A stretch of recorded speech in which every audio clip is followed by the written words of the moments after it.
Hey guys, so in this lesson we're going to discuss variables in JavaScript. So in programming terms, a variable is basically a container that holds a value in the form of a data type. So imagine a shoebox that holds a pair of shoes. The shoebox is the container or the variable, and the shoes are the value.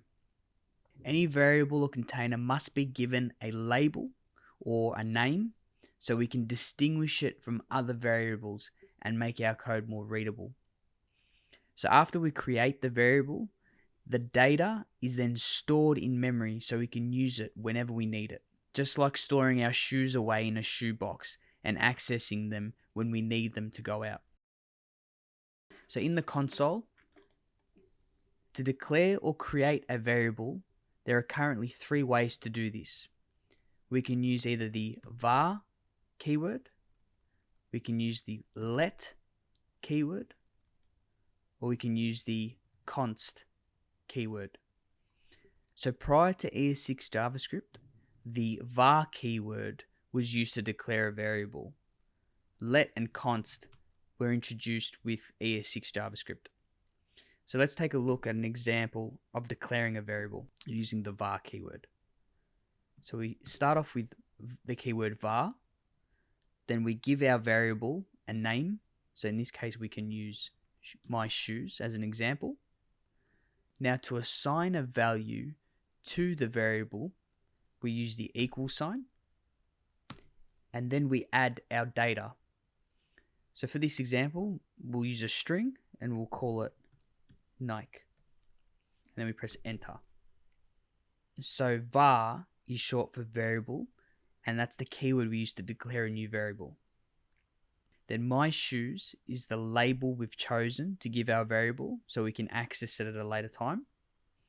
Now capitalizing it in this way is known as camel casing, and is standard practice in JavaScript when it comes to naming variables.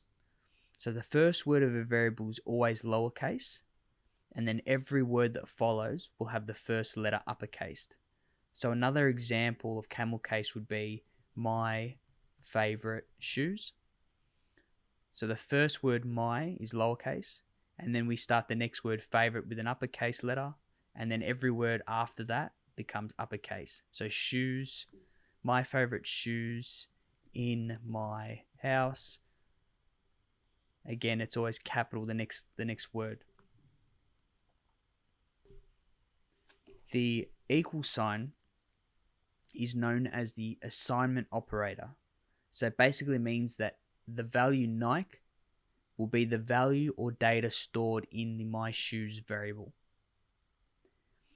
Now, instead of having to console.log Nike to be printed to the console like so, we can instead console.log the name of our variable. So in this case, my shoes. And you can see that we don't need to put quotes because it's a variable, it's not a string. So we just put in the variable name and we press enter, and then we get the same result, Nike. And we can access this variable wherever we like in our code. So like I previously mentioned, let and const were both introduced into ES6 JavaScript, and they can be both used to declare a variable the same way you declare a variable using the var keyword, but there's a significant difference between let and const, and that difference is reassignment. So first, let's clear the console by clicking this symbol here, which is the clear console button. So if we declare a variable using let favorite shoes equals Nike, and then we declare another variable using the const keyword, const second favorite shoes equals Vans, we now have 2 variables that we can console log, and we can put these together too. So we can put favorite shoes plus, and remember to give this a space on either side, then plus second favorite shoes, and press enter, and we get Nike and Vans. So we have two variables here, both with values Nike. One has one value Nike and the other has Vans. So let's say that we decided we don't like the Nike shoes anymore and we want to change it to another value.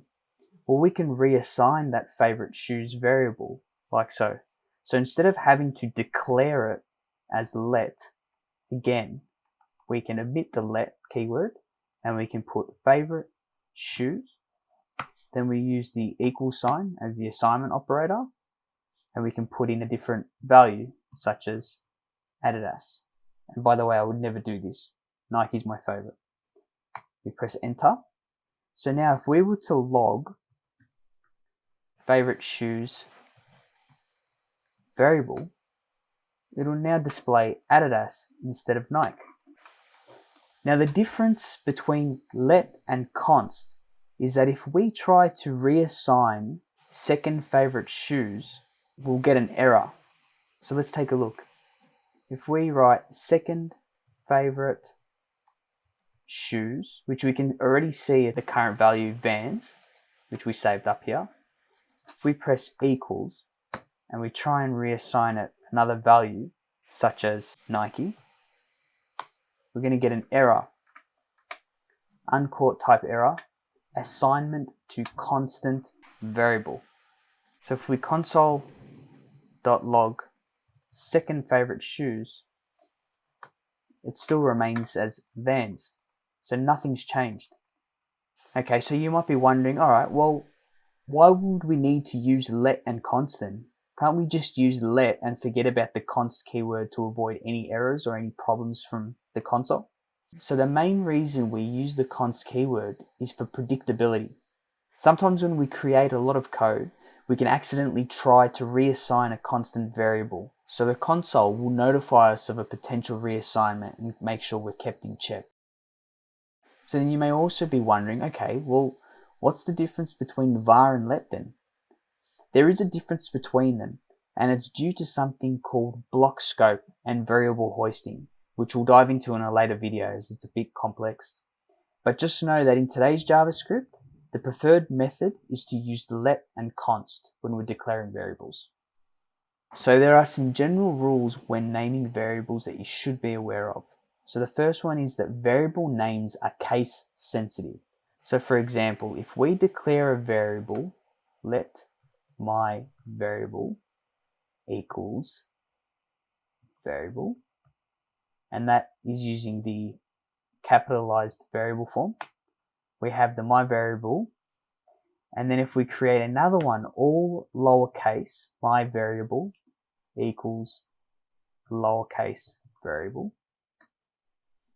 If we go to console log each one, my variable, you'll see we'll get the first value. And if we go to log the my variable or lowercase, we get the other lowercase variable. So be careful when you decide to access different variables that are capitalized or not. Another general rule is that variables cannot start with numbers. They must start with letters, and this is common convention. Another general rule is that JavaScript has a list of reserved keywords that cannot be used as variable names, as they conflict with JavaScript protocols. An example of this is the keyword function. So let function equals hello. Unexpected token function. Or let equals hello. Let is disallowed as a lexically bound name. So for a full list of reserved keywords, I'll leave the link in the description below. So that's all for now on variables. We'll see you in the next lesson.